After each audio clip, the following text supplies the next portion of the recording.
Today, we're talking about LLCs. What is an LLC, a limited liability company?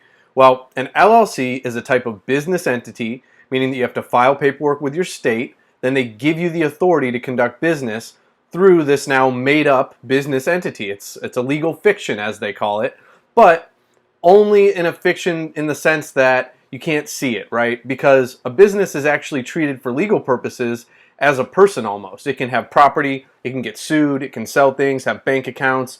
It has what's called an employer identification number, which is the equivalent of a social security number for people. So this LLC is a type of business entity, just like a corporation, a benefit corporation, and these business entities, the reason that you want to create them is that you can then house all of the business assets and the business money, and most importantly, the business risk in that business entity, so that then you personally are protected from any of that risk and liability that might come from the business entity.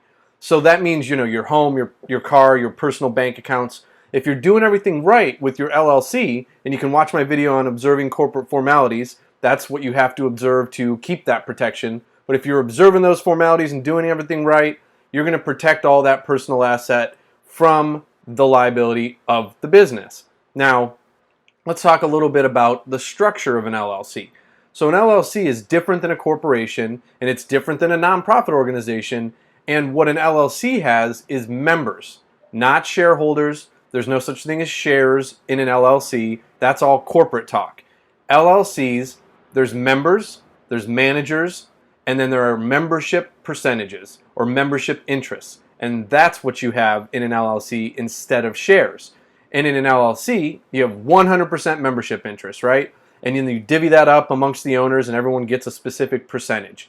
Now, that doesn't expand or contract.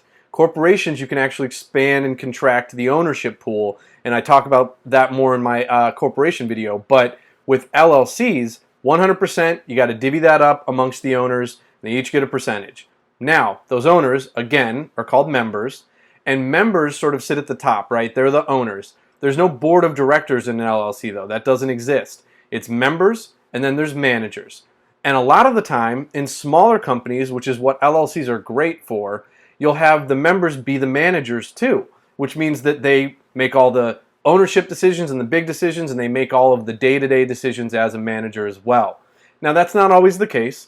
Members can just be the owners that vote on big decisions and put money in, and then maybe they hire a manager. Maybe that person is just like a CEO would be for a corporation.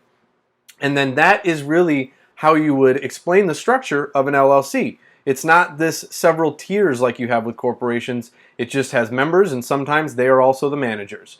So, to recap all of that, LLCs are a type of business entity. If you do it right, they protect your personal assets from liability. The owners are called members. Sometimes they're also called managers. And an LLC, a limited liability company, real quickly, for tax purposes, is either treated as disregarded. So if you're a single owner, you are taxed just as an individual, like you would be if you were sole proprietor, but you now have that legal protection of the LLC. And if you're two or more people that own an LLC, you're actually taxed as a partnership for tax purposes. So I hope that this was helpful to explain to you what an LLC is, what it does, and what it can be helpful for. Thanks for tuning in. Tune in again.